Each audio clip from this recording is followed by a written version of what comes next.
Welcome to the Heartland Journals podcast with your host, Steve Abramowicz, editor-in-chief of heartlandjournal.com. Welcome to a special edition of the Heartland Journal podcast featuring the very best of Steve Abramowicz 2024 Walk and Talks. Part 2. Good morning. Just thought I'd comment real quick as we're about going to be 14 days until the election, most consequential election of our lifetimes, which kind of is true. I just want to remind everybody, especially the Democrats that I know and have known since the 70s, Kamala Harris is not a Democrat, okay?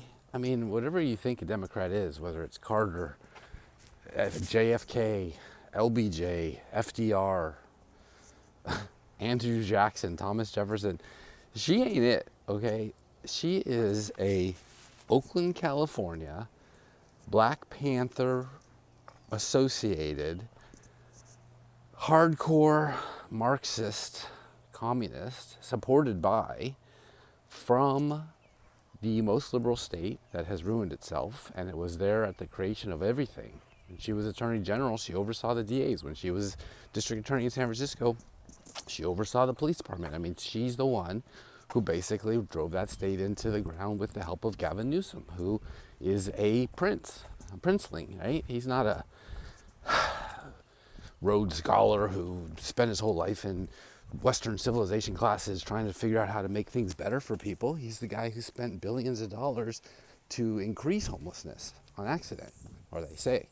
So, and you know, in San Francisco, there's like 100 NGOs that get paid by 7 agencies to deal with homeless, and it's only gotten worse. So we're not talking about a Democratic Party who was anti-communist like Carter, who was worked on submarines in the military. This is different. And so anyone who goes out there and says, I'm going to vote for the Democrat because Democrats know how to lead, they know what they're doing, that ain't it, man. Think about this. Hakeem Jeffries, Kamala Harris's parents, radical professors at Stanford, Nancy Pelosi, okay, from Baltimore and that family, Joe Biden, okay, complete fraud who's now been totally exposed by just being president. We can actually see who he really is. He ain't Scranton Joe. He's a Kennedy wannabe from Camelot, and he's just as dirty as they come, and it's obvious. I'm not even speculating. It's just out there. We know. The laptop from hell will prove it. Just Google it. So what I'm saying is the leaders of the party, and the president is the leader of the party, are not what we believe and grew up as Democrats. They're just not. The Republicans are still the Republicans, okay? They believe in lower regulation, less taxation, the ability to do business, Chamber of Commerce folks, whether it be Karl Rove types or George W. Bush types or whatever, big, Cheney types, although he's backing something that now we see as exposed is not freedom. So let's just take a pause for a second and remember, don't just vote D because it's after their name. Look at the policies. She's not a Democrat. God bless America. See you at the polls. I already voted. And see you next time on the show. Bye-bye. Good morning, everybody. Hello from Tennessee. Skies are still blue, a little bit cold. But I just wanted to share a little something that I've been remiss in sharing, so I might as well get it on tape here. Why not? And hello to all my friends in the far away places. I did a little analytics on the show, and we've got listeners in London and Kazakhstan and Poland and all over the place. Oh gosh, prayers I go out to Poland with their flooding. They're getting the same flooding that New Mexico and North Carolina got. That's weird, but anyway, different show, different conversation. I got a notice in the mail from Nordstrom's card to be exact. 31.5% APR. 31%. You realize that rule of 72 in about 2.5 years, if you carry that debt, you will literally be paying double what you paid for whatever that item is. So if you went out and bought the fancy jeans, True Religion jeans for $200, you really paid $400 if you don't pay that off within a couple of years. So, of course, what we want is a debt-free society where everybody pays off their debt day one or month end, and then you don't carry a debt balance. But not everybody can do that, and so what you're seeing is actual misery, and these are like beyond loan shark type of rates. I mean, no self-respecting Las Vegas or Atlantic City loan shark is going to charge you 31% without thinking that the federal FBI is going to come and knock on their door. So it's very dangerous to carry credit card debt, of course, and they incentivize you the hell out of you, right? They'll say, oh, 1% cash back, or frequent flyer miles, or shop at Amazon and earn up, this, that, and the other thing, and you'll get a wonderful 1% back. 1% back. So you carry a $100,000 debt at 31%, and you earn $1,000. Wow, that's amazing, because the $31,000 that you owe on that debt has been reduced by $1,000, and you got a frequent flyer mile to go to Vegas and spend too much. So just beware, of course, of what your APR is. Do your best to get out of debt, not carry those debts, because it really can be devastating. It's also depressing.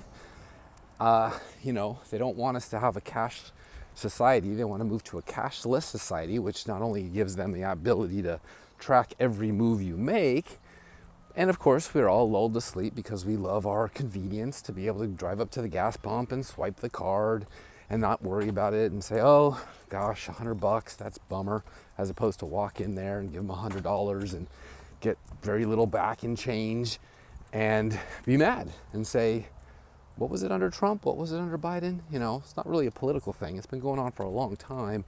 We have more credit card debt outstanding in this country than ever before. It's quite awful. Add to that student loan debt, mortgage debt, at lower rates that are all going to be reset someday soon. It's a rough gig if you can't afford to pay it off at zero and get the freebies, but still have to carry forward the debt. So that's no fun. Caroline's looking at me like, Dad, why haven't you given me a treat? And I say, okay, here's your treat. Ain't she cute?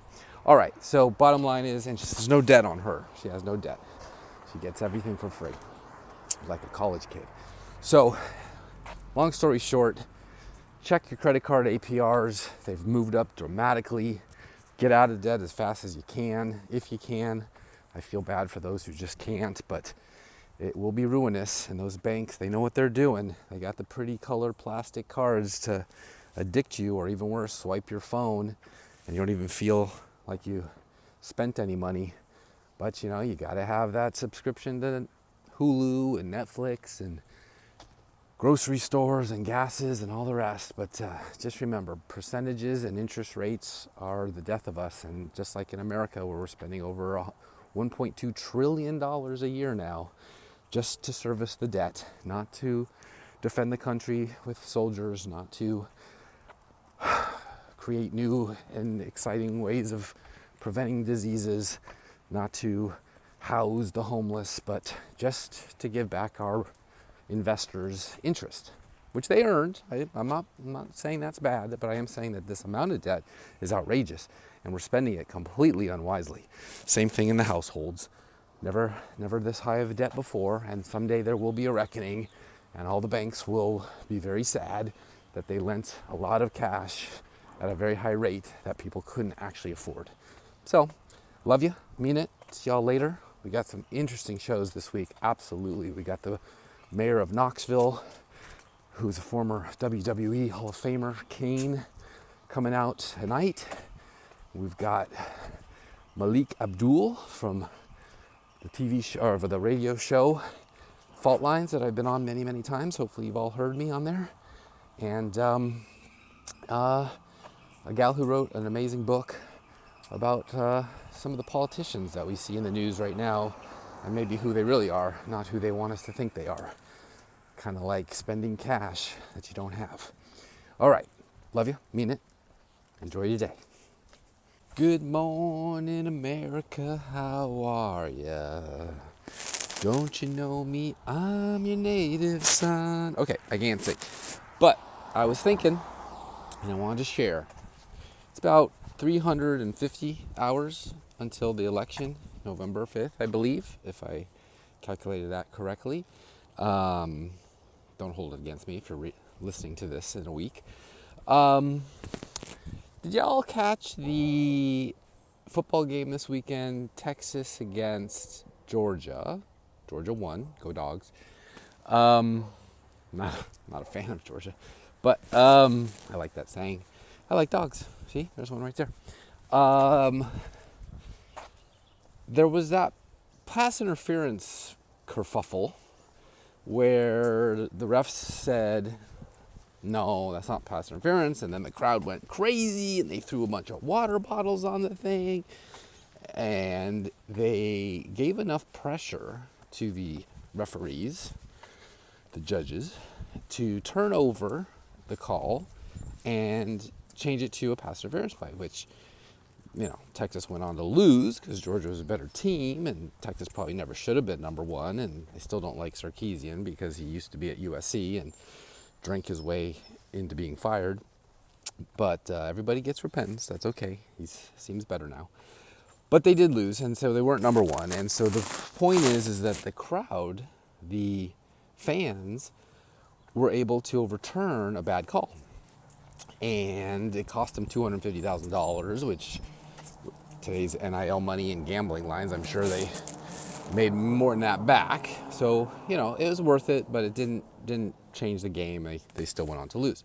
But what does that have to do with anything in terms of an election? Well, 4 years ago, there was an election that the fans, the voters, didn't think went the right way. And there wasn't throwing water bottles on the ground and screaming and yelling and giving the umpires so much grief that they were forced to change their ways and actually fix it for the fairness, for the reality, instant replay, right? So where's that, right? And so here we are, 4 years later, not much has changed. Same states they call battlegrounds, same foolishness at the voter registration rules and whether there's voter ID or the machines or whatever, who knows, but nothing was fixed. Nothing was fixed. And this time, it looks like if Trump is to lose, it's going to come down to not the voting lines, the current polls, not the machines, I don't think, because it looks like overwhelmingly, like Arizona currently is like 75% chance he wins, but can't believe any of that. It's going to come down to the military ballots, okay? And we got this little thing going on right now. You may not know about it, but the international ballots, more than ever before, some say about 9 million, you can really just go online, click an address, click a state, and mail it in. No ID required, really no verification, nothing. So they're fake ballots, phony ballots that you can really steer anywhere you want. If you're in a close election, like let's say Michigan still looks to be somewhat close, even though they have Trump ahead, they could flip it. Will we throw water bottles on the ground, scream and yell at the cost of $250,000 for the team, and overturn that and say, no, fool us once, shame on me, fool us twice, shame on you, we're not going this route again? Or will we just sit down, quietly accept the results, and the next 4 years that will look like the last 4 years, probably worse, business as usual and nothing? And so that is why I'm so adamant that the down ballot votes, the ones in your state, the ones in your friends' states, if they live in a closer state. I live in Tennessee. It's pretty foregone conclusion Marsha Blackburn's going back to the Senate, but she's one of 100, right? We're lucky we have two pretty good ones with Haggerty, so 2 out of 100, but that is not 51. And so if you have friends in Wisconsin or Arizona or Georgia or Pennsylvania or Arizona, any of the battleground states, call them and tell them. I guarantee you they will not have any clue as to what some of the people and propositions on their ballot mean or are, besides Trump versus Kamala, which is not even the most important of them all. The one that affects them directly is the most important one. So Florida, good example. They have this yes/no question about abortion and marijuana, and I'm not sure people really tuned into it and read the voter pamphlet and understand it and looked at the economic impact and the profit and loss and the cost to the human beings, because they think, oh, it's libertarian, everybody should be able to smoke marijuana. Well, that's a slippery slope, man. Go to Seattle, get off the airplane, take a deep breath, and you will know that stank is everywhere. And it's not like a college dorm in the 70s and 80s. It's like homeless people on the street dying slowly in the elements. So my question is, how will we accept the results on election day? What will we do next, regardless of how it plays out? Will we make our state stronger and more conservative and more constitutionally sound? Or will we let the long march through the institutions walk right over us again, like we did 4 years ago? All right, peace out. See you later. Bye. 1 Timothy 2. I urge then, first of all, that petitions, prayers, intercessions, and thanksgiving be made for all people, for kings and all those in authority, that we may live peaceful and quiet lives in all godliness and holiness. This is good and please God our Savior, who wants all people to be saved and to come to a knowledge of the truth. For there is one God and one mediator between God and mankind, who gave himself as a ransom for all people. This has now been witnessed to at the proper time. Therefore, I want the men everywhere to pray, lifting up holy hands without anger or disputing. Lord, please be in our midst as we come together as your body to lift up our country and our leaders. Please protect our country from the division that challenges our ability to live lives pleasing to you. Defend the vulnerable and voiceless, and bring justice to those who have suffered injustice. Realign and unify your people in your Son, Jesus Christ, who is the author and protector of our faith. And we cry out to you from our land, Amen. Ephesians 6:12.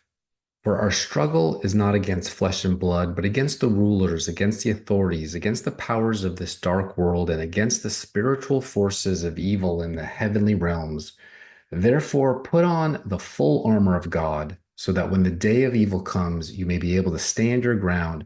And after you have done everything to stand, pray in the Spirit on all occasions with all kinds of prayers and requests. With this in mind, be alert and always keep on praying for all the Lord's people.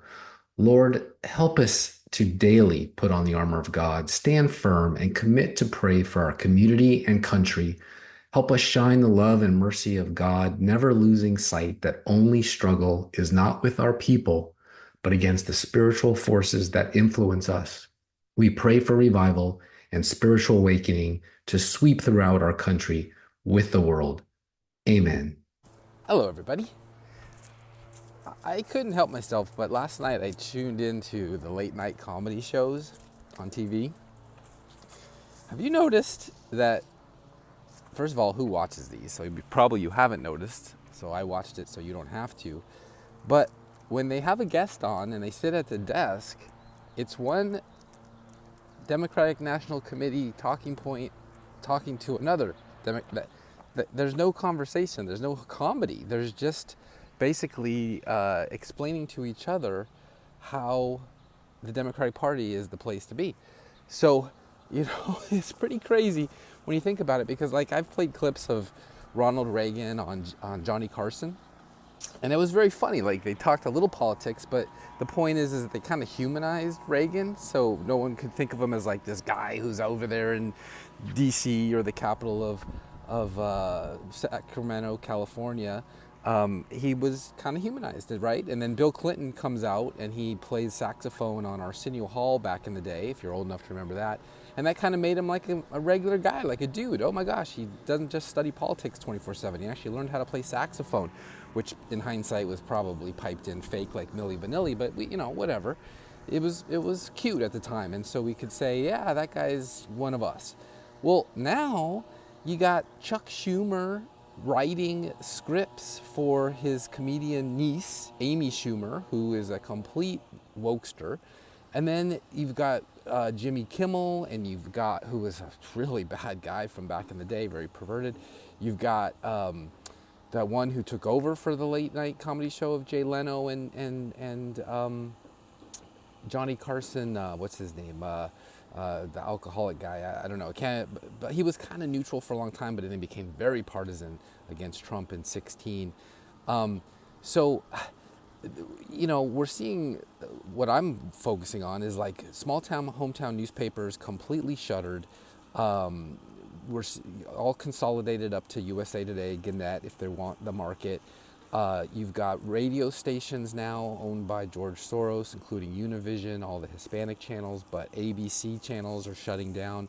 So the communication, the ability to actually get news and information is becoming more and more limited to the people at the top. So at the same time, you've got all these people quitting at the LA Times and the Washington Post, owned by Jeff Bezos, because he refused to endorse a candidate, which is the way it should be. A newspaper shouldn't endorse a candidate because you're basically saying, tune in next time for a Democratic Party funded and affiliated news outlet, as opposed to, yeah, we're just neutral, fair and balanced, we cover the news. So that those days are over, at least for the editors who quit. They should have been very proud of that and said, oh, good, now we can cover both sides of the news fairly and not have to be biased. Well, that is not good for the long term of the future. I mean, we were talking about how they wanted to take AM radios out of cars because of Sirius XM satellite. Well, what happens in a flood or an emergency like in North Carolina or Eastern Tennessee? You need that AM station to tell you where to go, where's FEMA, where to get help, how to survive, because your FM is not going to work and your power battery operated radio, your high-tech Sonos, isn't going to work without electricity, without a house in this case. So we're coming to a point where there's actually been a great awakening.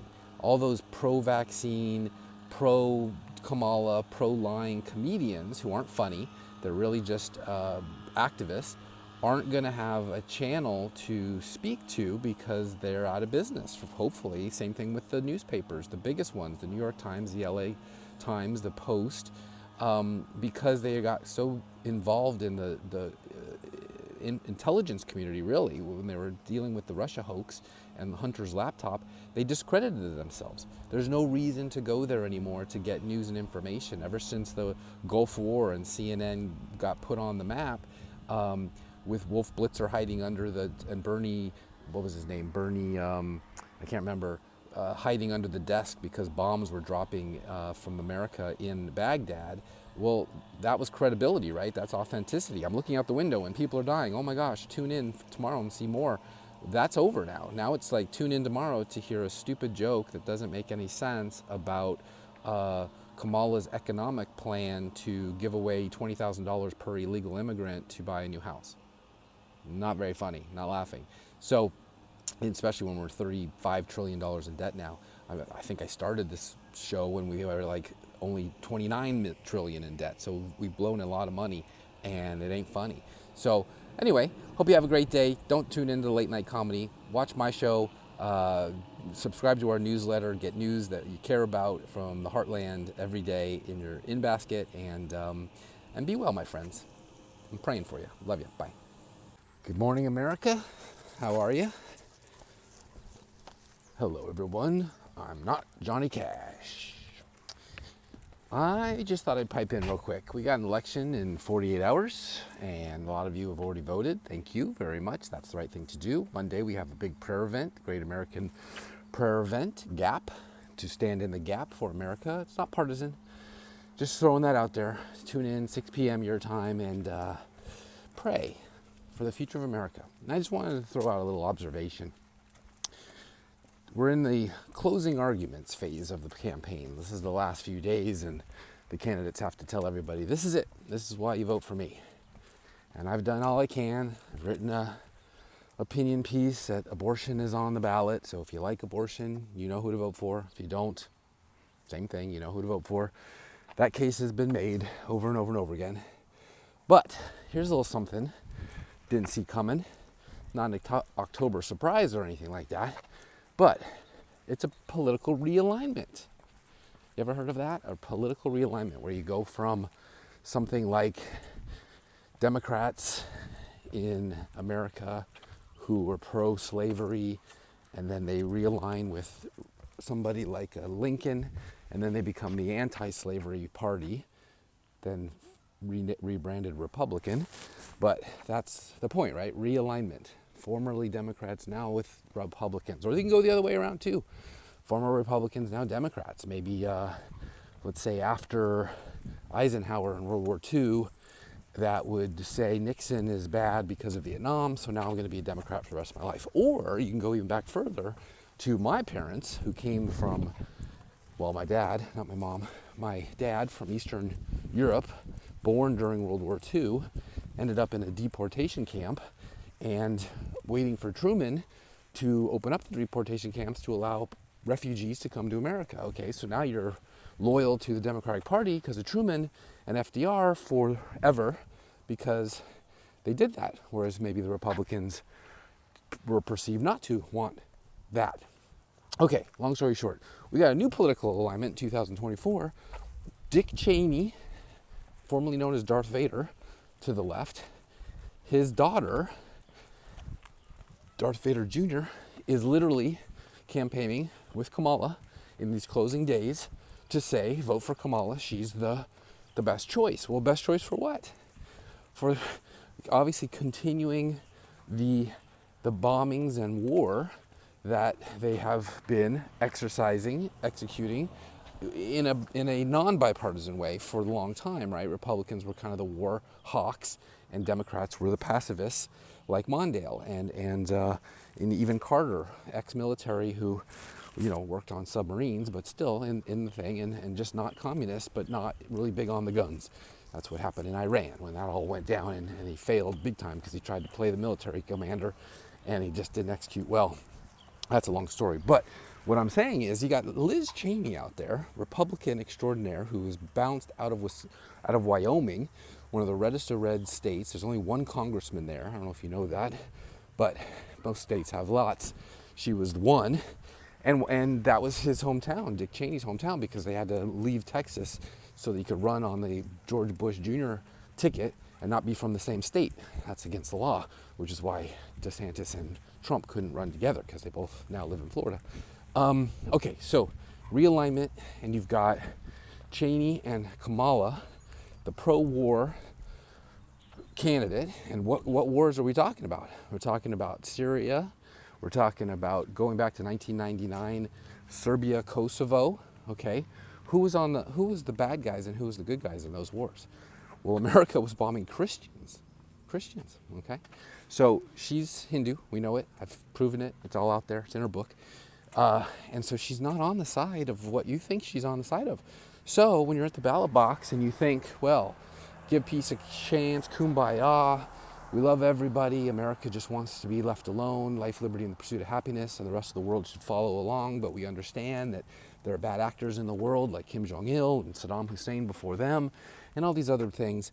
The Bill Clinton, David Axelrod, Barack Obama contingent, who were the pro-war wing of the Democratic Party, have now aligned with the war hawks, neocons of the right to become the new party of war, death, disease, even turning on our own people, versus the Republicans, who are the populists, who really all they have left is tax policy, which is, if you have a job and you want to save a little more and raise a family and maybe have that third child, you can, because you can afford it, versus the opposite, which is like, we want you to have an abortion any minute of the day, any time you want it, at any trimester or any stage of the pregnancy, multiple times, shout about it, let's make TV shows about it, it's fantastic.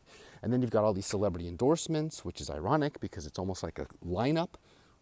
Were you now, or have you ever been to a Diddy party? Yes, okay, come to a Kamala rally and endorse, and we'll pay you multi-million dollars to do it for 7 seconds, 8 seconds, and lie and not actually perform to the crowd, and they all walk out because they wanted Beyonce, but they actually got a political rally, which they are not into it, not political. They probably don't even know that this is going to lead to more wars in Ukraine and Israel and maybe even Taiwan, places that we've been able to put our fingers in the dike for 40 years with good, what was called realpolitik from Kissinger, where we could always be afraid of the war but not actually help or nudge them towards the war like we've done with Ukraine, which is just a symptom of what we had already done in Serbia 25 years ago. Look that up. So anyway, long story short, we got an election on Tuesday. All the early voting is over. All the shenanigans have begun. So keep an eye on the states that matter. Trump's looking pretty good in the polls, so we got that going for us. But that's, as we know, not necessarily a done deal. So have a great week. God bless you. Tune in to the Great American Prayer Event on Monday night. Monday. It's not partisan. It's godly. And that's what we are going to need big time if the warmongers are in charge. Pray for the souls that are about to be innocently taken in his time. But unfortunately, we may be the instigators, certainly the suppliers, because big business is big war. Talk to you later. Bye. Fascinating little observation. Caroline, actually, is the one who discovered it. We're out here on our walk, as we always do. And, the unscientific study of signs, who has more signs out before an election versus who doesn't. And, I live in an area, full disclosure, that, they're probably more conservative than not. We just had a parade on the weekend, and it was huge. People coming out of the streets. Everybody was pro-Trump. Yay, election, pro-America. Flags flying, and you pass the occasional house with a Harris Wall sign, and strangely they were boarded up. They didn't seem like they were home. They were not participating in the patriotic, peaceful rally. But that's okay. But this morning, with the election tomorrow, I went by the most prolific house. It had the most signs. Of course, just having a Harris Wall sign was enough for them. They had to have a rainbow striped one. And then there's the Gloria Johnson, who's running for Senate against Marsha Blackburn, the Republican senator from Tennessee, and whoever else, several signs. No signs this morning. It's not Wednesday, the day after the election. It's not a month from now, like the HOA says you can only have the signs up for so long. But, hey, saying hi to a neighbor. But, no signs. I don't know. Is that a sign that tells us that they're throwing in the towel? It ain't happening? Could be. But joy cometh in the morning, right? That's what we're being told this whole campaign. Joy cometh in the morning. So I had to look that up. I'm relatively new to the Old and New Testament in terms of study. And she's using that wrong. Joy comes in the morning for those who are followers of Christ, right? So what she's doing is actually burning down churches behind her because she's been campaigning at churches, right? Whatever happened to the old separation of church and state and 501c3 status being at risk if you're a pastor and you keep your church open during COVID, or you preach politics from the pulpit. Well, she's been doing it big time. She's been using scripture in the most demonic, worst way, because she's saying all lives are to be respected, all voices are to be heard, even though security pulls them out of there while the organist plays the music as loud as he can or she can, so you can't hear the protester. That's not very democratic. But yet, there she is behind the pulpit preaching the gospel, saying that she's from a Baptist church in Oakland, California. Bullshit. Or that she's from a Baptist church in San Francisco. Bullshit. These are the biggest liars, cheaters, stealers of all time, trying to make it a national political movement to make California our United States of America. So, that's bad. I hope some pastors out there band together and get those churches slapped for violating campaign laws by letting somebody preach there. But more importantly, she is using scripture in a way that God is not going to be happy with. And boy, oh boy, what happened with that in the past? I mean, is God going to let her win because he wants to exile us like he did the Jews in Babylon, or like he did with the Jerusalem temple, and we crucified his son? So, yeah, I mean, that's the way it would go. I could see that. So I'm sure hoping that the signs that I just walked past that are missing, aka vanished, that they see through this, right? Because that's the key. If she's going to go into a Christian church and thump the Bible, knowing that her pro-death policy carries through all nine months of pregnancy till any time, really, her locking up people, making them effectively slaves for the private prison market, that's all Jezebel-y stuff. And her endorsers, all these Hollywood scumbags who are in trouble for Diddy parties and all the nonsense that went on there, that is not biblical, man. That is not faithful or Christian. So let us hope for once America actually wakes up, looks at somebody's record, looks at somebody's policies and says, yeah, there's some mean tweets out there, and yeah, he called Rosie O'Donnell a pig. Hard to deny. I never heard anybody deny that. They just don't like he said it. And vote accordingly tomorrow, because it's all on the line, man. So anyway, just trying to throw that out there. I'm not exactly a Bible scholar. I've just been reading it a lot, and I just see all these parallels to somebody who's out there behind the pulpit saying these things, and God's listening, and he's like, don't like that.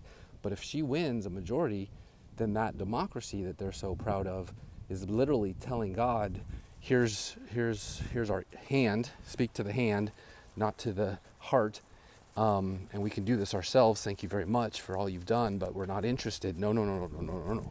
That doesn't end well for anybody, ever. So let's just hope that America is waking up, and we'll see you tomorrow, and we'll find out exactly how awake we are. Peace out. Love you. Great American Prayer event tonight, 6 p.m., coast to coast. Love you. Bye. Amen.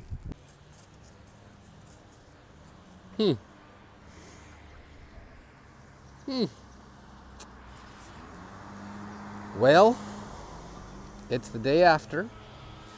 It's morning in America. Was up a little too late. I don't know why. I just was taking a lot of pride and had a big smirk on my face watching the mainstream media melt down as the hours tick by closer to the final counts on election eve, which is probably not the best thing to do because the commercials were making their money. But boy, oh boy, oh boy, oh boy, oh boy, oh boy. Did that go according to their plan? No. Did they expect this right up till the last minute? No. Did Van Jones shed a tear? Yeah. Did Jake Tapper get it wrong? Yeah. Did Jen Psaki have a meltdown and Joy Reid have a meltdown? Yeah. Well, now, why though? Why would they be so optimistic and hopeful to think that this is a possibility? Well, they spent $1 trillion trying to get us all to buy into the COVID scam. The vaccine scam. They spent $2 trillion to try to get Kamala Harris elected after Joe Biden was installed. So, sorry, no. My poll, my internal poll, my free poll, basically said, no, America does not want the farthest left liberal socialist from God knows where, California, Oakland, to be the next president of the United States. Just not happening. Not qualified, not smart enough, not brave enough, not tough enough to stand up to dictators. So what do you do when you have somebody who can't handle a dictator? You call your opponent a dictator. Okay, well then you stick her on Saturday Night Live, make a fool out of her, and basically set back the progressive cause for hopefully a generation, because the Senate is now in control of the Republicans. So we now get to turn our focus on what is a Republican. Go to my hashtag, what is a TN Republican, Tennessee Republican, and you'll see Marsha Blackburn blew out Gloria Johnson, who is a radical, we were told on the show by other congressmen who work with her, assemblymen they're called here. So America now gets to right the ship. It'll be rhinos against MAGA, I guess you want to call them. Steve Bannon's out of jail. Peter Navarro's out of jail. General Flynn is back in business.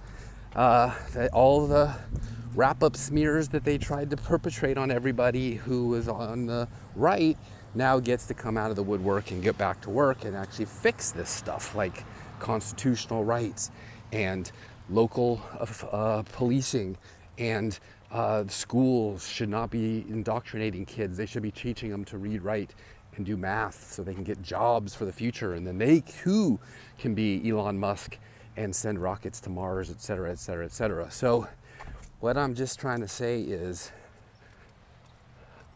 I don't know who fell for this California Democratic Party stuff that would make Gavin Newsom the heir apparent, or Nancy Pelosi's legacy to be one of success, or, Bob Ferguson, who won in Washington State. Are you kidding me? So you probably don't know who that is, but you're gonna. Let's just say those who like America and like Americans and like the idea of living your life after being born and growing up to be something more than maybe you or your grandparents were, are going to be very happy for the next 4 years. And those who hate America and hate people and hate life and want babies to be aborted right up until their junior high school years are not going to be so happy. So we're going to get to watch that and try not to be too snarky and too smug in our optimism, because we have problems in our own party, because not everyone believes the same stuff, and that's okay, because that's the democracy, and that's what the laboratory of democracy is all about. So if they're going to play ball and clean house and save maybe $1 trillion of excess spending that's unnecessary in the budget, we can give ourselves some room to keep the reserve currency of the world and draw businesses into our country who want to employ people and give them better lives, and leave their country that probably is too onerous, like Australia or France, New Zealand. Try opening a business in New Zealand. Good luck with that. So, good place to retire, bad place to work. California, good place to retire, bad place to work. Unless you're in the crime-ridden streets of San Francisco, that's the legacy of Kamala Harris. So, thank you, America. We prayed and we got what we wanted. Thank you, God. And I will see you on the show tonight. I have a wonderful show tonight. Special advisor to the governor of Tennessee, John DeBerry. That is going to be fascinating, because we get to talk about exactly what I just talked about. The end of the Obama, Kamala, Pelosi, Newsom, California Dreamin' party. And if they're smart, they will run far away from it on the left and start something new, something more centrist. Because again, they're reminded, like Mondale, America is not liberal. Bye-bye. Friends and countrymen, hello and welcome to Morning in America. Yes, we prayed and prayed and prayed, and we saw miracles in the year of 2024, year of our Lord, 2024. We saw Hurricane Milton, as in Paradise Lost, break up on the western shore of Florida and save lives from praying and praying and praying. We saw Donald Trump dodge a bullet that nicked his ear in Butler, Pennsylvania, by the divine intervention of a godly miracle.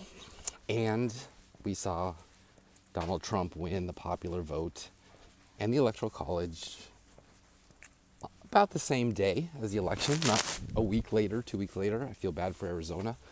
They're still subject to that. I feel bad for my old state of Washington, that is the only one out of 50 that moved left. All 49 moved right, including California, the most. Oh, but what am I going to talk about today? I want to tell you something. I've said it since I was a baby. Mom, who was a political consultant, why does everybody watch the money chase in politics when voting is free? You get to vote, you get to speak, First Amendment, for free. Well, I've been right for my whole existence. My mom was a political consultant, like I said. She got paid to do the work in California, where it was about as ruthless and cutthroat as you're ever going to find. And they always talk about the polls and the money and who raised this much and what's Soros doing and how much did this happen. Well, we just witnessed the most expensive election in history for one side, the side with no ideas, the ones that couldn't get it for free. $1.2 billion was raised. $1.2 $2 billion was spent. She's currently $20 million in the hole. And what did she spend that money on? She spent it on Beyonce, Lady Gaga, Eminem, some of the people I actually used to like when I listened to on the radio that I'll probably gag the next time I hear something, although I couldn't tell you a single Sean Diddy Combs song title. Taylor Swift, some of the biggest names ever. Mark Ruffalo, all the Avengers cast, because they're so rich and so dumb that they, well, actually, you know what? They're not dumb. I take it back. I apologize to all of you. You're smart. You took a check to stand on stage for 6 minutes to say, please vote Kamala. Whether you believed it or not didn't matter, because the money was warm and cozy in your bank accounts. So you're sellouts. You're Bruce Springsteen. You're John Bon Jovi. Sorry. You are a whole bunch of losers who took a party into debt on the what did she even run on? Abortion? Yeah, we know that. It's overturned, Roe versus Wade. It's up to the states. So what's the point of running a federal campaign saying abortion matters? So they did it. Okay, done. What else did she run on? Gonna raise your taxes? Yeah, that's a loser. I hate white men. Okay, yeah, that's a loser with white men. Oh, I hate black men. Okay, she lost the black men vote. Not a big fan of white women. Okay, she lost the white women vote. Pretty much every demographic. Hispanics. Oh, we love illegal immigration. Come on in. It's a pandering to the minorities. Well, guess what? She lost Hispanic men, the ones who actually want the jobs and don't want to have to suffer competing with free slave labor from Peru or Haiti in their own hometowns that they worked so hard and spent so much money to come in. I think Trump spent $330 million for his campaign, which is, you know, that's probably normal. You gotta buy some advertising during the football games and stuff. But Saturday Night Live was so stupid, they tried to put her and Tim Kaine, Hillary's former vice presidential candidate, on the air, and you have to be equal time. And so they had to spend, I think it was like $3 million for Trump to be able to have equal time, and they put it in NASCAR, which is way more popular, to help exactly with the demographic he needs, whereas nobody watches Saturday Night Live anymore. I've done shows on this. I even did walk and talks on this. Like, Saturday Night Live is politically irrelevant, just like the New York Times is politically irrelevant. So, long story short, if you want to run for office, don't worry about the money chase. Yeah, you need money for flyers and to help volunteers travel from here to there, but she was paying people from out of state to come into her speeches, and just to visually look like she was competitive with Donald Trump, or who was getting like sold out stadiums like the Beatles. Well, I guess that was the real poll that you needed right there. The October surprise was that Trump didn't need to spend a lot of money on consultants and pollsters and people to come to his rallies, etc., etc. He did it on the free, and that's how you win president election. And then, of course, the party machine gets in there and spends the money on the lawyers like Mark Elias, and they cheat, and they print up fake ballots, and they pay a delivery system to deliver them, and blah, blah, blah, blah, blah, which is a waste. America is the land of plenty, and we got plenty of stupid people willing to write checks, and especially in the billionaire class, for losing causes. Kamala Harris. See you later. All right, everybody. As you can see above my head, that looks like maybe a chemtrail, maybe a contrail. Who knows? I'm not supposed to be able to have chemtrails in Tennessee. That's illegal. But who's enforcing it, right? I mean, anyway. I'm out here doing my thing, and I was reading the post-mortem on the election, and it just was reminded, a little smile on my face. Way back now, a couple years, 3 years, I started this whole media thing with the Mill Creek View, the little Mill Creek View in the corner of the USA, Mill Creek, Washington, with the hometown newspaper, circulation about 10, 20,000, mostly for campaign, paid for by campaign ads for Republicans, with a few local businesses, because Seattle Times wouldn't do it, Everett Herald wouldn't do it, Linwood Times wouldn't do it. Everett Herald turns out to be owned by a Canadian company, so of course they're liberal, and Linwood Times has this kind of wacky editor willing to go broke just to play down the middle, and then the Seattle Times is owned by a big old family that could care less if they make money or not, as long as they spread the word on defund the police and cut your genitals off. Anyway, long story short, here we are. And I was looking at the ratings, the Nielsen ratings for campaign season, and I was kind of stunned, actually, that MSNBC was down over 50%. Of course, that's the channel that has the racists, Joy Reid and Al Sharpton and Joe Scarborough and his wife, who was the daughter of the State Department, which is the liberalist department, head Brzezinski under Carter. And of course, I've done shows on all the incestuous families at ABC and CBS and NBC, and basically the entire fourth estate is completely of the left.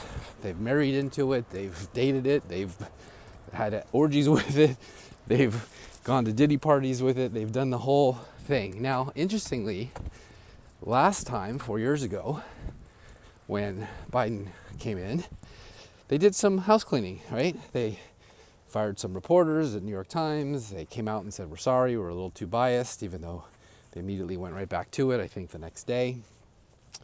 But they got rid of like the big names, Chris Cuomo, Don Lemon, the big jokey guys during COVID, because everything's funny.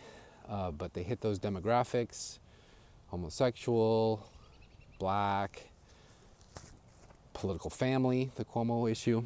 So they were gone, but they were replaced by the Nicole Wallaces of the world, former Republican, Politico turned super far left liberal, 60 Minutes still doing their thing, blah, blah, blah, blah. So anyway, MSNBC down 50%, CNN couldn't even get 600,000 average daily viewers during an election. I mean, that's crazy. And that's the original one, right? That started during the Gulf War. So they're on their way out, I think. MSNBC, owned by Comcast, probably going to shop that around, because if they can't make money on Donald Trump, they can't make money, right? It's sort of like if you can't sell stocks at a bull market, you can't sell stocks. So that, man, there's a lot of those. Look at that. That is like paint in the sky. I gotta believe that's ice, not chemicals. Anyway, I'm gonna tell Scott Zabicki about this. All right, so what am I saying? Well, the podcast, which I hope you're listening to, is growing a lot. My Twitter feed is growing leaps and bounds. The website subscriptions is growing. We're doing like 10, 12,000 a day e-letters with Gigi and Scott for health, and Vincent for, eye in the sky, basically, and me. I do some. I got every Friday, actually. I've been doing some. And so what I'm trying to tell you is that the conservative, constitutional, libertarian, let's just call it center-right opinion from the Heartland, more stories about Wyoming and Idaho and North Carolina and Arkansas, Alabama, Tennessee than what the mainstream does, which is Trump, Trump, Trump, Trump, Trump, Trump, Trump, Trump, Trump. Trump did this, Trump did that. Trump took a shower. Trump didn't take a shower. Trump's got new shoes. Trump doesn't have shoes. Look at Trump. Look at his wife. Oh my gosh, how funny. Look at Jared Kushner. Oh, who cares? Like crazy, right? So anyway, they're down in the toilet. It always happens after an election, by the way. People kind of like, I'm tuning out. I don't care. And then they come back if there's a war or something like that. But for right now, it's like pretty telling that it's down like 50% plus. And they're just tired of being called racists and Nazis, and they tuned it out, which is good. At least that's, some of them did. The rest of them, like I said, probably on a hangover, probably went on vacation, and they'll be back as soon as the next leads it bleeds thing happens. But the indication is that No. And so now we just watch the results of the election. So Trump won, great. We prayed on that hard and it happened, so miracles. And he's picking his cabinet, and so we're seeing things like Marco Rubio from Florida for Homeland Security, or no, State Department. That's a big one. Not thrilled with that, but he's a Republican. What are you going to do? It's who you have to work with. You play with the team you've got if you're a coach, and you deal with the hand you're dealt if you're playing poker, and he's got that. So we'll watch him, of course, very closely. Governor Nome, guess she's got a position now. Kind of weird. Remember, she shot her dog and whatever, but okay, that's fine. Hopefully there's not a policy of shooting dogs. Who else have we seen? Well, there's this big fight for majority leader. We got Rick Scott in Florida against two very Mitch McConnell people, Cornyn from Texas and Thune. And I can't say I would vote for those two. If you look at what's called the Liberty scores, they both get Fs. And Scott, who's like got $200 million, so he doesn't really need the job, has a B. So that's good. I mean, I would take that any time. So here in Tennessee, they're all in a fuffle. Marsha has to vote for Rick Scott because that will show she's truly conservative, even though she just won her election like 80%. So some people are silly. Anyway, you got to get business done with whoever you can. Stephen Miller's in there. We've got RFK Jr. apparently is officially in there, and but we got to keep our. My big one is I want Ken Paxton from Texas Attorney General to be Attorney General of the United States, because he's shown himself to be very, very, very good at digging up dirt and prosecuting things. And so that would be strange if it was Cornyn in the Senate majority and he's AG and then they were at odds. We don't want that. And they were at odds in the state. So that would be bad. So depending on how badly they want Ken Paxton for AG, that will determine who becomes Senate Majority Leader, in my opinion. And Rick Scott, another Floridan, which the most conservative state has been proven to be, that'd be pretty good. That'd be pretty good. So anyway, stay tuned. We're going to keep our eye on everything that matters, but you aren't going to be able to stay tuned to the mainstream media because they took advantage of their viewers. They made everybody mad. They called them all names that they're not, and expected them to keep coming back for more, especially the advertisers. And if Pfizer can't advertise anymore because they're in trouble too, then that may be the end of that. That's why Rachel Maddow only has a show once in a while, not every day, because she was very, very far out on a limb on that one. And I don't know, there might be some damage. Okay, talk to you later. Watch our show tonight. It's going to be a good one this whole week. We got amazing shows. Talk to you soon. Bye. Peace. Hey friends, top of the morning to you. First up, we got a sky watch update. Look at that, blue skies, baby. Not a cloud in the sky, not a trail in the sky. That's what blue looks like. All right, good. And that's what the sun looks like. In Seattle, we used to call that a shining orb that was rarely seen, and made a lot of calls into the UFO hotline when they would see the sun because it was rare. But this Tennessee should be seeing the sun a lot, and we do. All right. What am I calling for? I'm not calling. What are you tuning in for?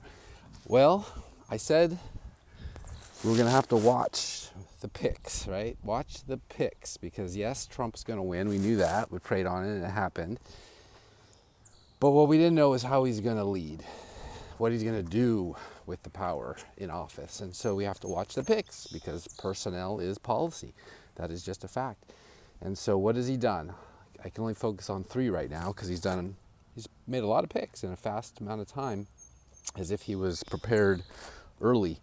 So the big headline ones that freak everybody out on the left and on the right have been Tulsi Gabbard and Pete Hegseth and Matt Gaetz. So Tulsi, who is going to be at the DNI, Department of National DNI, what is she? She's the top spy. She's on top of everything that has to do with all the 18 intelligence agencies. Defense National, Director of National Intelligence. There it is. Mornings in America, right?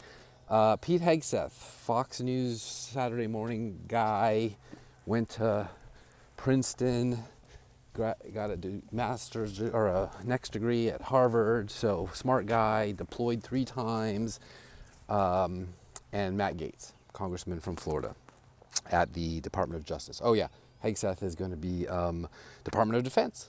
Huge department. All the money goes there. What do they all 3 have in common, to boil it down and make it simple? They all were spurned by the machine, by the swamp, big time. Pete Hegseth was asked to stand down from his National Guard deployment on January 6th because he has a Christian cross tattoo on his chest. You'll hear all about that. Oh, he's a white nationalist. Well, I don't know. I think he's just a devout Christian. He's got like 7 kids, maybe 6. So that is that. Then Tulsi, she was spurned. She was put on the do not fly list, had to spend 8 hours to try to get through security just to fly. And obviously in her role as a spokesman for politics, she was flying a lot. So that was a huge nuisance. And she wants to know, how did I get on that list? And who else is on that list? Well, now she has access to everything. So that would make people very nervous who put her there for no reason, unjustified, discriminatory, or whatnot. So that's cool. And of course, Trump being discriminated incredibly. So he's bringing up other people who have been in the system that are mad at the system because the system turned on them and was weaponized against them. And then you got Matt Gaetz. Oh boy, the most spurned next to Trump, maybe of them all. Don Jr. would be up there too. But there's this little Florida mafia that Trump's got going on where all these people are joining the cabinet that are from Florida because that's the freest of the free states, the bluest of the blue skies. And so they are going to, I believe, turn the tables on the weaponized government on itself. And kind of like that Avengers movie where I think it was the Winter Soldier, where Captain America puts in the software and it turns all the guns on all the battleships themselves instead of on the people, and they shoot themselves out of the sky and basically do the hard work for themselves. That's what I think is about to happen, is the Avengers are assembled, and we're going to have Matt Gaetz, if he gets confirmed, and of course he's got to deal with his financial and his personal stuff and all that, but they came after him hard. They tried to extort $25 million from his dad just to say bad things about him, with child trafficking and other disgusting things that may or may not be true, I don't know. But that's what courts are for, and the FBI did drop that. So if they really thought they had something, why would they drop it? So that'll be very interesting to see how it does. And I always said the most important pick would be Attorney General. Did I think it would be Matt Gaetz? No. I thought it would be some career lawyer like a Sidney Powell who also was spurned by the system and would turn around and dig into the files. Hopefully she does get a position in that department, but having Matt Gaetz at the top is freaking out both Democrats and Republicans and swamp people and lobbyists and Ukrainian nationalists and all these other people that have had their fingers in the cookie jar for bad reasons, basically weaponizing the government against people like Republicans and Democrats too. I'm thinking of Blagojevich from Illinois. He was the governor. He got railroaded. He was a Democrat. So it really doesn't matter what party. It's just how progressive they are. And so it'll be very interesting. And I'm going to have my eyes on this for the next year. How aggressive are these disruptors, these priorly scorned men and women now in the government, reigning the power, going to be against the people who were their enemies for the last 8 years, while Obama was sitting on the sidelines and letting the government run rampage over all of us for censorship, for trying to take our guns, for making up stuff and putting us in jail like Steve Bannon, and what they tried to do to Matt Gaetz. So we'll see. Talk to you later. Bye. Oh, by the way, do not miss yesterday's show. That's Amy Kelly, works with Naomi Wolf. They just came out with a book called The Pfizer Files, all about what we went through during the COVID years and leading up to that, the 40 years of NIH power that I've been talking about forever, and the universities, and RFK, who's another disruptor that's going to be in the... So anyway, don't miss that episode, and buy that book. Talk to you later. Bye. All right, everybody, I'm going to try to get this out before I get deluged, rained on. It does rain in Tennessee sometimes. Good for the farms. They were up there making pretty pictures up in the sky yesterday. So we'll see how the electrical storm actually works out. We'll see. That's a different story for tomorrow. We'll see how that goes. But in the meantime, I just wanted to say I can't get over this whole $1.4 billion in 100 days, 7 weeks that the Democrats spent on this last election, presidential election that they lost. Because if you look at the vote, she got 10 million less than Biden, who magically got those 10 million. You'd think, well, maybe less people would be interested in participating, including writing checks. And then you start thinking, well, where'd the $1.2 billion come from? $1.3 billion, $1.4 billion, adds up. So I started wondering, well, let's remember 4 years ago, they were using this little magic money thing called FTX, that crypto exchange where that Bankman-Fried guy is in jail, ironically enough, next door to Diddy, because they were laundering money, basically, making fake cryptocurrency money and handing it out to all their Democratic friends, one of which is a senator from Washington State whose job was to elect more senators as the chairman of the Elect Senators Committee. And she never gave that money back. She was like the top 3 or 4 recipients of that fake money. So it's kind of like money laundering. Then 2 years ago, they had these huge bills that were passed that gave all the money to Ukraine, which came back and elected congressmen, a little bit more money laundering with our money this time. Instead of fake money, it's U.S. money, to elect people in Republicans and Democrat districts that have all kinds of thousands and thousands of contractors that do military, right? So it wasn't just one party getting the advantage of this. It was everybody who wanted to take advantage of this Treasury raid to get reelected. And it's not just Raytheon or Northrop Grumman or Boeing, the big ones. There's like thousands and thousands of little contractors that all go into Congress and say, hey, we need money for this or that circuit to drop bombs on people. And so they did. They wrote these $200 billion worth of checks to Ukraine, supposedly to stop World War III. But then in it comes, and they get elected, right? Okay, fine. So now come to this one, and you've got a new player in town. You got Act Blue. For those of you that don't know, Act Blue is like the digital payment system for campaign contributions. Win Red would be the Republican side, but they don't do this because Act Blue did a little something strange this year. When you go onto a website to buy something, Nordstrom's, Gap, whatever, and use a credit card, you put in the long number, you put in the expiration date, and then you got to put in that little 3-digit code. If it's American Express, it's 4. They said you don't have to do that. We'll turn that off. So what happened was, in the news, some places, and this is the joy of me following local news and not national news, is that people started saying, hey, I didn't actually make that contribution. I didn't put that in there. So what they were doing was they were committing identity theft. They were stealing money, $5, $10, $15, which looked great in the headlines. Oh, look, Kamala's campaign is small dollars, small donors. The people have spoken. But in reality, they weren't. Now, I don't know if they had some reserves that would say, okay, well, when the person complains, we'll just give them their money back or whatever. But the headlines were already there that said the donations were made. There's a little dog that doesn't like my dog. So, okay, you get your headline in the news that says you're winning the money race. You spend that money real quick on various campaigns, like the big one, the presidential campaign. And then I guess you take the bank reserves and you say, all right, we'll pay you all back if you noticed. But if you know, how many $5, $10, $1 charges did you notice? Well, anyway, it's fraud, it's corrupt, it's terrible. And so there's that whole thing. So it just evolved from the private company doing bad things, going to jail for it after the fact. Again, I'm sure he'll be fine if he survives. He's probably got his savings account or his international real estate to fall back on when he gets out. Same with Diddy. And then what did they do with the Act Blue money? Okay, so, all right, so we've ripped off all these people. Okay, that's bad.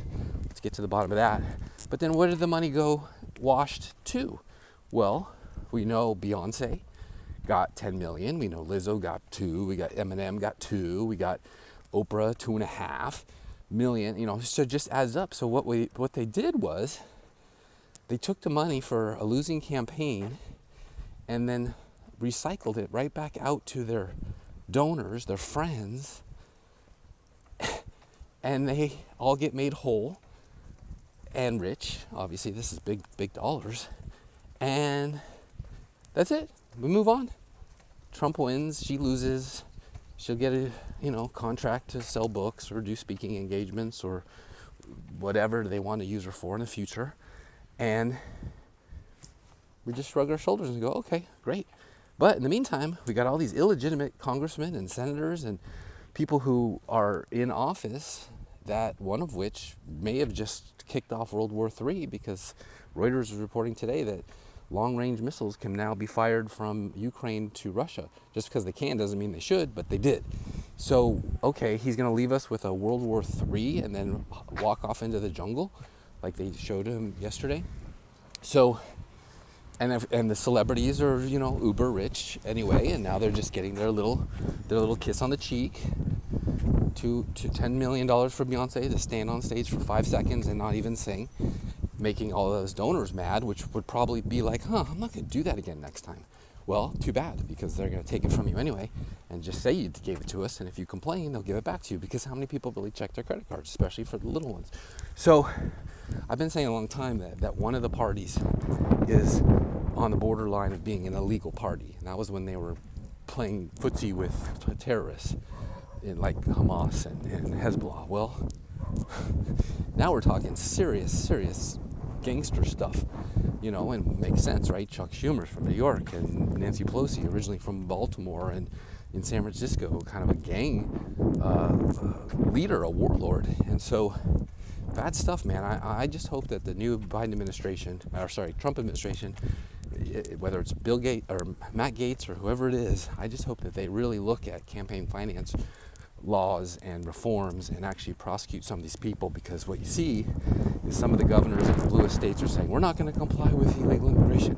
Well, they shouldn't even probably be there because of their things. And then, of course, we got the census coming up. And so they're going to send fake electors to D.C. to act as their representatives of the people who they didn't really get voted for. So the whole system on the left, for now, the right has played with this, but nowhere near as much, is collapsed. It's lawless. It's terrible. So we're not a virtuous people, like Benjamin Franklin said the Constitution had to be run by, and we're not an honest. You can't trust the votes, right? You just can't. Whether it's the machines or the secretaries of states or whoever, you just can't look at it and say, yeah, that's what the people wanted. That's a mandate. Well, how do we know? So what a mess. I just really hope that there's some comeuppance for some of these cheaters, and that we can clean the system so that next time we get an honest American election and not have to suffer what we're going through right now, which is really just a command and control election where they say what we want, what they want us to hear, not what we want them to hear. And they're supposed to work for us. All right, talk to you later. Good morning, America, how are ya? Don't you know me? I'm your native son. Okay, so this is glorious. What happens after the Democrats and Kamala get absolutely shellacked any way you slice it? This isn't 1988, right? This is not an electoral college landslide where every state but one, the opponent's home state of Minnesota, went for the current at the time vice president, to Jimmy Carter, and in comes Reagan. It was the re-election, but you get the point. They are out there on the left saying, no, it's not It's not a mandate. It's not a popular vote. It's not as good as Obama had. 50.1 is not a landslide.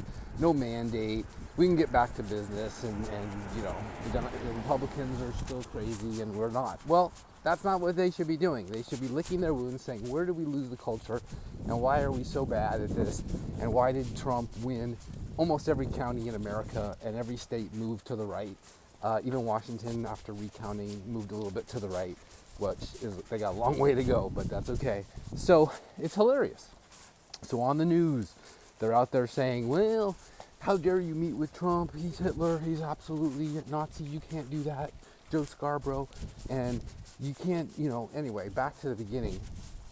My kind of mentor, Andrew Breitbart, for why I do this stuff, he literally said, how do you win electoral politics? Well, you got to have the culture. You got to have the culture, which is what Republicans most certainly did not have in the 90s, 2000s, and 2010s. But they do now. And so here's the key. You got all these radical Dems like AOC out there saying, she's a terrible person. She won't let guys dressed in dresses use the men's room or the women's room in the Capitol. So it's finally hit home. It's like the Great Depression when the Dust Bowl, the DC out of touch ivory tower people didn't know there was actually pain in the country going on until the dust literally came to DC and they had to breathe it and say, what's this all about? This is weird. That's how stupid these people are. So here you got AOC, the gal who kicked out Amazon from her district in New York, which would have been tons of jobs, the biggest employer in America next to, say, Walmart. She kicks them out because they won't unionize. And now she's out there saying Nancy Mace is a terrible person because she won't let a guy who got elected from Delaware use the women's bathroom, her own private space, her safe space, saying that it's actually Nancy Mace and Speaker Johnson who want to do genital checks to make sure that a man who says she's a woman or a woman who says she's a man are really that, as if they're Mormons, going to get married in the tabernacle and they have to have their genitals checked to see if they're virgins. It's just not right. I mean, it's unbelievable that they're this stupid. And so they get their asses kicked everywhere else in the country except the wacky districts like AOC represents, and they immediately get to the microphones and start saying their wacky stuff. It's fantastic. It is fantastic. So the culture, this is it, right? They just had an article, Public News did a survey. Only 12% of people pay for their news. Okay, so that means the New York Times or San Francisco Chronicle behind a paywall, they're only 12%. So they're not, my podcast gets more attention. My little podcast, and of course Joe Rogan's massive podcast, gets more attention than the big 3 networks, or of course cable news, or the nightly comedians. So the culture is, they've lost it, and they're freaking out. You can actually see it live on TV or Twitter videos. They are freaking out that they've lost the script. Everything that they tried to do for the 4 years by telling us Biden was great, Biden was the guy, Kamala is amazing, she's the next Barack Obama, and FDR all rolled into one. No, we knew it. We see it. We could see it for ourselves. Not true. So, I'm all in on Kamala, Hillary Clinton, 2028. If they want to keep doing this, they literally will go extinct. I've said it for years with all this pro-choice, LGBTQ stuff. They're just going to basically extinct themselves like the dinosaurs because they're not procreating. They're not making future Democrats, and they're losing the schools. They're losing the history books. They're losing the pro-Hamas versus pro-Israel Western civilization script, and we get to sit here and eat popcorn and watch as the trials begin because they've just jumped the shark. They're too extreme on the far left. The country is in the middle, and they don't like that. And so if AOC is going to be the next leader to take over from Nancy Pelosi, who ran with an iron fist, she's the one who made it go from a libertarian party that was more populist to, total control of the intelligence community and censorship and making us all afraid to wear a MAGA hat or wear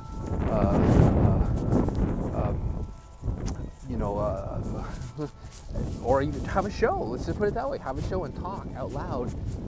They scared them all into the corner, but now you see that's not the case. You see the NFL guys dancing the Trump dance. You see the soccer players dancing the Trump dance. You see all these people that you never would have thought a year ago felt liberated enough to be able to speak their mind, and feel confident, and feel pride, real pride, American pride, patriotism pride, because of the way they were running this stuff. Well, maybe that's to the left. Now they're right back, like I said. Lockers are out for everyone. Stop asking. Bigot. Well, Trump has freaked them all out with his picks for the cabinet, and there are people, I heard that Ellen DeGeneres and her wife moved to London. I don't know why they would go to London. There's extradition there. But we're actually seeing a change where the downstream of politics is culture. It has been that. I've been saying that for a long time. We're getting back to downstream from culture is politics. And these people are on the wrong side of politics, wrong side of history, the ash bin of history, as Reagan said about communism. So let's enjoy it.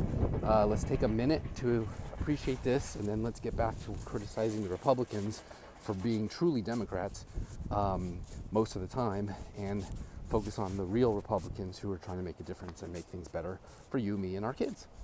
See you later. Good morning, everybody. I don't know. You tell me. It's illegal in Tennessee to spray the sky with chemtrails. What the heck? Now, my fighter pilot friend, who also flies commercial now, says those are just ice. Not chemtrails, contrails, this ice that comes out of the back of the airplanes. I don't know, maybe he's right, but holy smokes, that is art. That is painting the sky. All right, well, that's not what I wanted to talk about.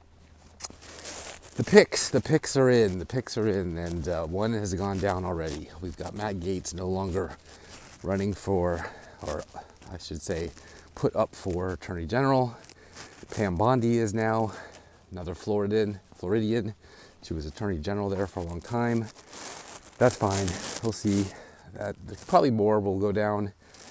We got the Senate now, led by Boone, who is just McConnell light. He put McConnell, basically stroked out on the podium in front of us. He's now in charge of the most powerful position in the Senate, the Rules Committee.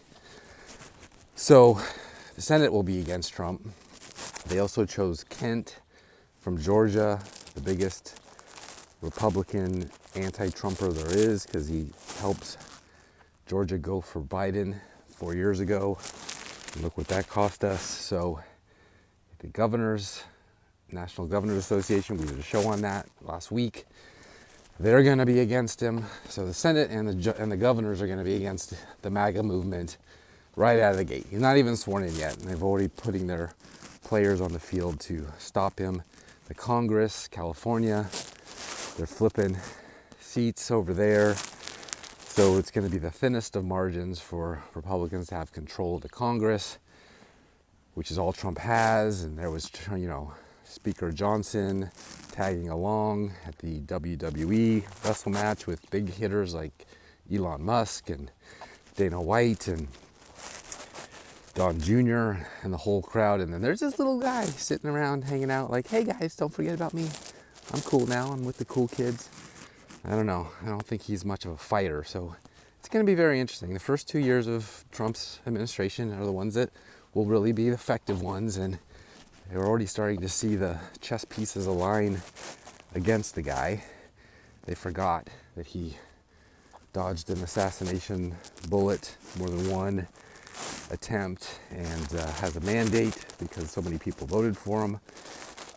Since Reagan, we haven't seen that from the Republican side. So, yeah, it's going to be a very difficult 2 years. Everybody's still lining up with their culture stuff. Nancy Mace preventing men in women's bathrooms, but yet the other side says that's some kind of abuse against women and men to do that. So they're sticking with those guns. Fascinating. Nothing's fixed. You know, his pick for FDA is interesting. Federal Drug Administration, that guy was pretty good, McCarty, but then we've got this woman now in health who is all pro-mask and pro-vaccine for children and all the other bad stuff. And so I don't really know who's vetting these people, but we got to keep our eye on the picks. That's what I've said all along. Treasury Department is a very Soros-backed guy from the back of the day. Maybe he's come around and knows better now, but who knows? We got a lot of debt to solve, so we'll be watching. No question about it. The beat goes on. America has some mending to do, and it would be nice if it was a bipartisan situation, but unfortunately that is not how things work. They just licked their wounds for 5 minutes, got back on it, and we got Joy Reid on TV and Scarborough on TV saying the same old stuff, that America is the worst country in the world and Trump wants to make America great again, and so they're opposed to everything. And we're just going to have to fight at the local level. All right, talk to you later. Happy Thanksgiving, and we'll talk again soon. Bye. Good morning, HLJ fans and friends and family. Welcome back. Just wanted to throw out that my theory that the 18th Amendment to the U.S. Constitution, giving direct vote access to the senators of the United States, was probably one of the worst amendments we've ever done, because they have to run for re-election. And that means they're susceptible to corporate donors and corruption and all the rest. Just Google net worth of your favorite senators and you'll see that it's a very rich man's club and woman. And so we got the MAGA movement, right? They redid the count in every single state, 50 states, even Washington moved more to the right than they had been 4 years ago when Trump first, I guess 8 years ago now, when Trump first ran for election. So the country's going one way, but those senators, those 51 senators on the Senate, now 53, aren't acting like they should. That's why there's what's called a rhino. Back when John McCain was a senator from Arizona, they didn't call him a rhino. They just called him a maverick and a establishment Republican. And he was part of the Reagan Revolution when he got into the Congress and didn't act like it for the next whatever. And so the new guy, Thune, from, I believe, North Dakota, he is interesting because he got his seat by knocking off the former Democrat majority leader named Cantor, I believe. And so he was kind of like yay, Republicans took out a Democrat, that's amazing. But he's been a Mitch McConnell guy since day one, and Mitch McConnell is a big problem. And so Thune put him on two very important committees. And of course he won as majority leader over Rick Scott, who may have been more, well, if you look at his Liberty score, he voted a lot more times with MAGA and Republicans than Thune did, or Cornyn from Texas, who was the other one that was up for it, didn't get it, which is probably a good thing. And they put Susan Collins on a very powerful another committee. I'll have to look up which one. McConnell got the rules committee. That's super powerful. But this one, and she has been there 25 years, something like $30 million net worth, from Maine, and a complete Trump hater for the most part, like a Democrat, might as well be, like Murkowski out there in Alaska, who never won an election, was just basically appointed by her dad, and has been there ever since. And so they always vote with Democrats. They kind of are Democrats. So what we have is a setting up for the Senate is the foil to RFK Jr. for health, and now Pam Bondi at the Justice Department, and which Todd Warner from Virginia oversees, but he's a Democrat, and so you would expect that. But the Republicans now are going to be opposed to the MAGA movement, the clean up the government movement, the waste, fraud, and abuse, balancing the budget with this $36 trillion of debt that we just crossed last week. So, and of course a World War III about to break out, which the military-industrial complex is all for. So you got Senator Lindsey Graham. He's all for that. He's took McCain's place as the pro-war Republican senator. You know, you're only dealing with 45 people, 50 people. So bottom line is the Senate is not conservative like the rest of the rest of the country voted for, or Trump, right? So we're gonna have a problem there. Then we get into the governors, but we have to see how that plays out, because states' rights issues are gonna be actually favorable to the states, except for California, which is looking for a bailout, and they're not gonna get it because Gavin Newsom is not a friend of Trump. Well, we'll see. I mean, that's a big state, a lot of jobs, but not a lot of votes, because they all went the other way in the big picture. So what I'm trying to say is, watch. The Senate versus the White House is going to be vital when it comes to how America gets its ship centered and fixes the house with all of these Avengers that he's assembling with Tulsi Gabbard and Pam Bondi and Dr. Oz now. I don't know what that's all about, but we'll see. So, yep, here comes the Senate. The Empire Strikes Back. See y'all later. Have a happy Thanksgiving. Good morning. I'm freezing, so sorry about that. But I'll tell you one thing, those skies are super blue, and if ice crystals are what they say come out of the back of airplanes, well, that means nobody's flying today, which is weird. It's a Monday morning. Anyway, all right. So my hot take on the big news of the week, last night, Sunday, pardon of the princeling Hunter Biden. Everybody's up in arms, and everybody's on the other side saying this is great. It's what a father would do. So I was thinking about it, and I'm telling you, Thanksgiving just came and went. My kids were home from school. Everything was wonderful. I looked at them with very proud papa eyes, loved them very much, would do anything for them.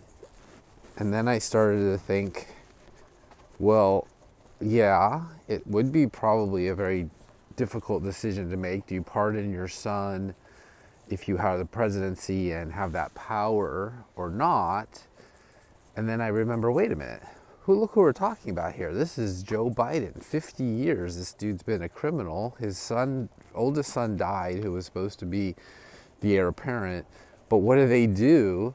They use their crack-addled younger son, who had trauma as a child because his mom and sister died in a car crash, and used him during his worst time of his life, addicted to drugs, to be the bag man for the Biden crime family, him and his brother, to go out there and collect millions and millions of dollars from bad actors internationally.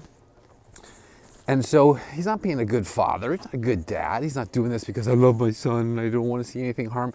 He passes a 10-year window of a blanket immunity. We've never seen anything like it before, for anything he may or may have not done. Anything. You think of it. And then you think about what's on that laptop and what's on that book that they came out with all those children that he was involved with.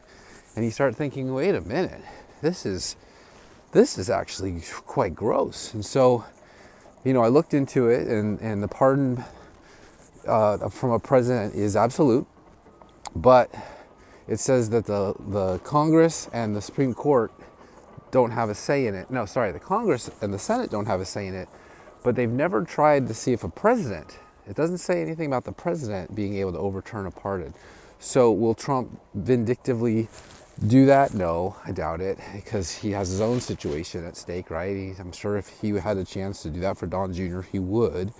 But what's interesting is all the states that the crimes were committed in, they're still available, because we just learned that through Trump, if a state wants to indict a president or anybody, the pardons don't work. It's a federal pardon, not a state pardon. And of course international, because the window, ironically enough, is exactly when Hunter Biden started with at Burisma in Ukraine, the natural gas company.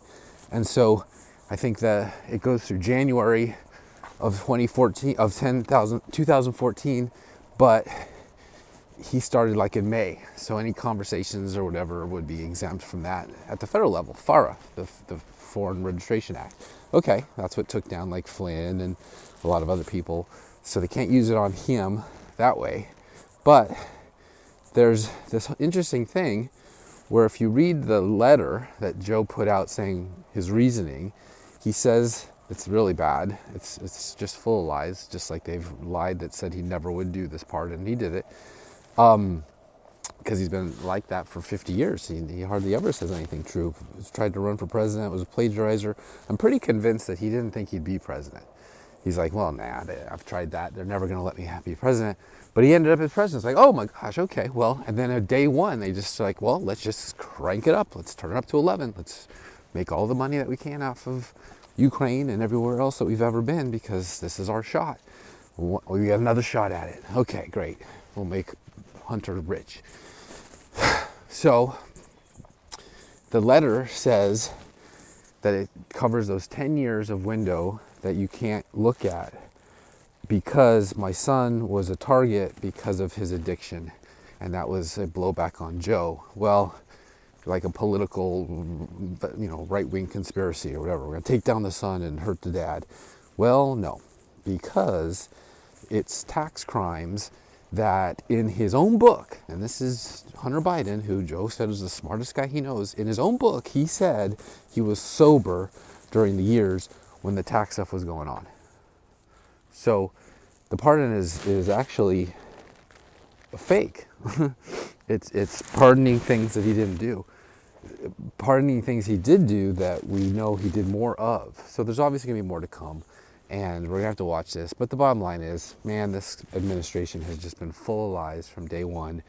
And being a lover of truth, as I am, and as I say in the opening of every show, it's very disappointing to see that there's no justice to be done, and that the Justice Department itself has just been shredded and is, I don't know, it's going to take a lot of reforms. I don't know if Trump's going to be able to do it. His picks for justice are interesting.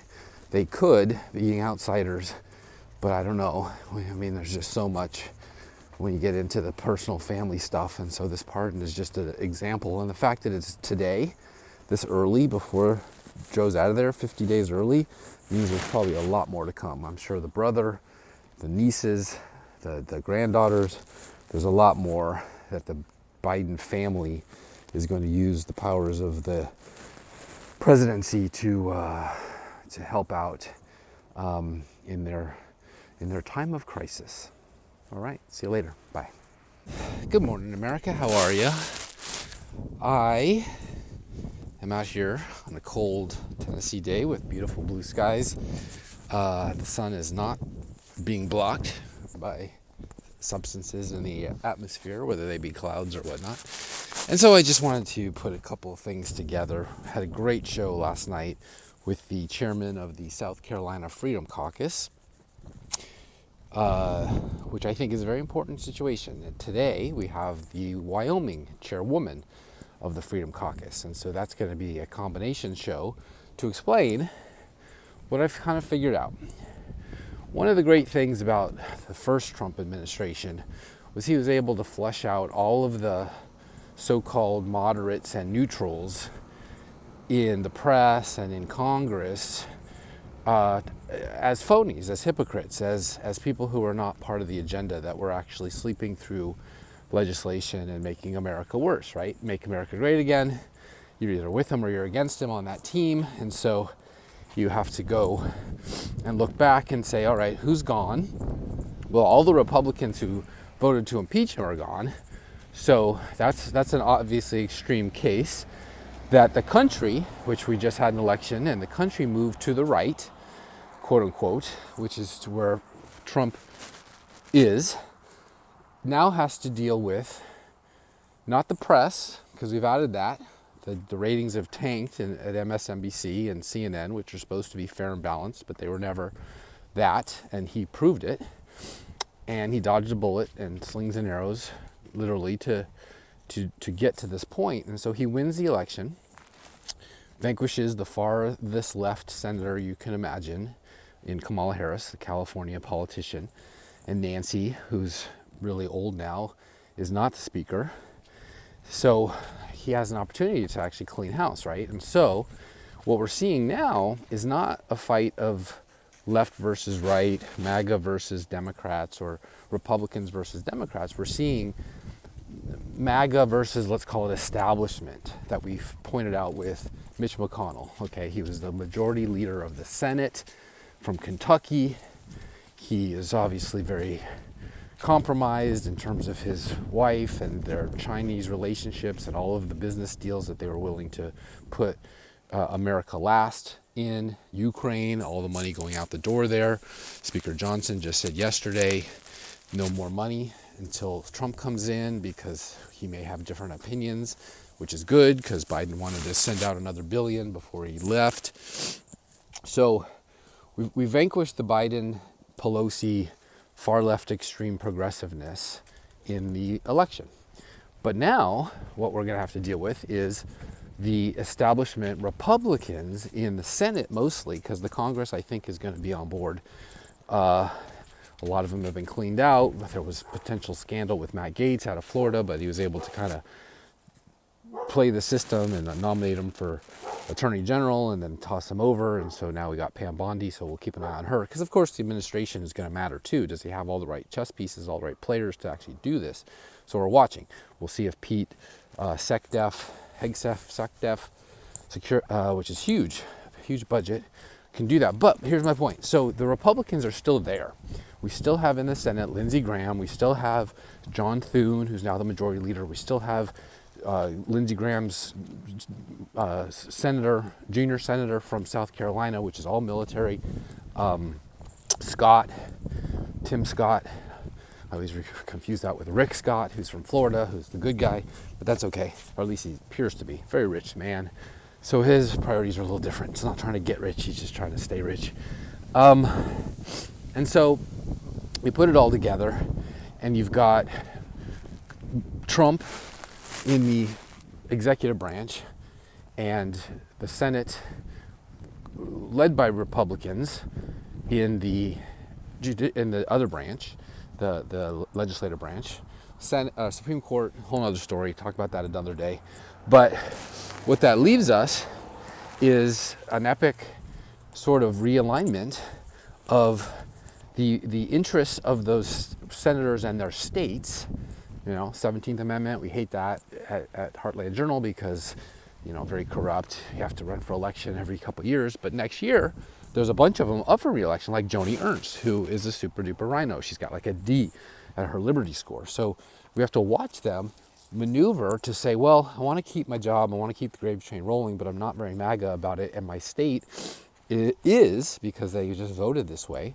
So how are they going to play this dance? Are they going to play ball and fix the country and stop spending so much money on Green New Deal ideas that come out of the left, and defense spending, or health and human services, which we just did a show on, $2 trillion. So RFK Jr., who they have to approve for the seat to be the director of HHS, the biggest budget there is, will they allow it, or and sacrifice, because it could cost them personally, it could cost them their seat, could cost them money for their state. So that is going to be what we go on to into the future. And just remember my mantra that, some Republicans are really Democrats. No Democrats are really Republicans. So when you add it up, there's really about 85 Democrats in the Senate, even though Senate Majority Leader Thune is a Republican. They're really not. They all have the progressive ideas because it helps their state. So we'll be watching, and I'll be talking about it often. Have a great day, and we'll see you tonight on the show, 5 p.m. Eastern on Rumble. Bye. Good morning, everybody. Good morning, America. How are you? So we got blue skies in Tennessee, but look at that. See that airplane up there? I hope I got that in the frame for you folks on Rumble. That is what you would expect a trail to look like. It disappears because it melts, because even though it's freezing, it's the sun is melting it. And so there are planes flying, and there's another one over there. There's a couple more over there. They just kind of trail and then disappear.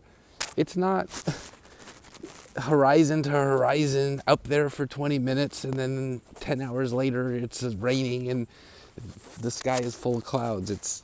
That's what it's supposed to look like. That's normal. Believe your own eyes. Anyway, here's what we're going to talk about for a second. Biden and Karine Jean-Pierre are out there talking about this wonderful economy that Biden is leaving for Trump. Trump's going to be president in about 30 days, and a little more than 30 days from today. And it's all wonderful because Bidenomics was this amazing thing. Well, no. Here's the reality of it. They're planting the seed for the history books. And the history books are not, the world's greatest rise and fall of Rome, or any of the old books done by Stephen Ambrose, who wrote all the wonderful books about World War II, where the history is actually in there. This is like minute stuff to make sure that the new AI that's coming, government-backed AI, will always be able to say, well, according to the Biden administration's official statistics, the economy was rip-roaring during the Biden years, better than Reagan, better than post-World War II, anything, because Biden was the greatest. So they're planting the seeds for this diabolical anti-truth, and we are lovers of truth at the Heartland Journal, AI database like Wikipedia that they're telling you what they want you to know, even though it's obviously not true, just like I just showed you in the sky. So what happens is they've already told like special investors, big time investors like Mark Andreessen, don't bother investing in AI because that's going to be locked down. We did this during World War II, where you locked down all of physics. People weren't allowed, scientists weren't allowed to actually deal with anything because we had the complete blackout on all things factual because we were fighting a war and we needed to win. So they're going to do this now with AI, which is going to be like the world's library, the world's source of information. So if there's a pandemic, you're not going to know the truth, and there's no way to post it online to seed that history, to seed that library of thought and knowledge and facts and truth with anything other than what the government wants you to know. It's crazy. So, my podcast, my website, heartlandjournal.com, your favorite website, whatever it be, coffee and conversation or whatever that's called, all these other fact-based alternative realities that came out to tell us, hey, I don't know if this vaccine is healthy, and hey, I don't know if you should be eating seed oils, or hey, I don't think, the schedule for children's vaccination should be what it is if you're going to put your kids in school. Well, anything that could be a public good is going to be filtered, if not completely destroyed, online, where everyone gets their news and information. So, will they say, okay, I know you're on Rumble, but that's online, and so now you just can't access that. And if you want to do a Google search for what are these drone things flying over New Jersey, you're not going to get the answer. They'll only get the answer they want you to have, which today is, we have no idea. But tomorrow will be, it was, kids hanging out with remote controls for their Christmas presents. Well, I don't believe that, but that's what they'll tell you, and therefore that is the fact. So we're getting into the situation where big money, big governments are blocking the truth that is the AI future, which on the flip side could be the most amazing source of open information of all time, but they want to control it, and that's never good. Talk to you later. We've got 3 shows today. I'm going to be on Alan Nathan's show, my own show, with mega producer Ralph Winters, who did all the Star Treks and X-Men movies over the decades, and I'll be on the show on Frank's Speech too. So lots of content. Talk to y'all later. Have a great day. Enjoy the internet while you can. Yeah, I've been dreaming of the wild, wild plains, walking where the pine trees dance. Heartland Journal Podcast is the media property of heartlandjournal.com, where you can find news stories, commentary, and content serving the heartland of America. Any views or opinions represented on the podcast are personal and belong solely to the creator and do not represent those of the people, institutions, or organizations that the creator may or may not be associated with in professional or personal capacity unless explicitly stated.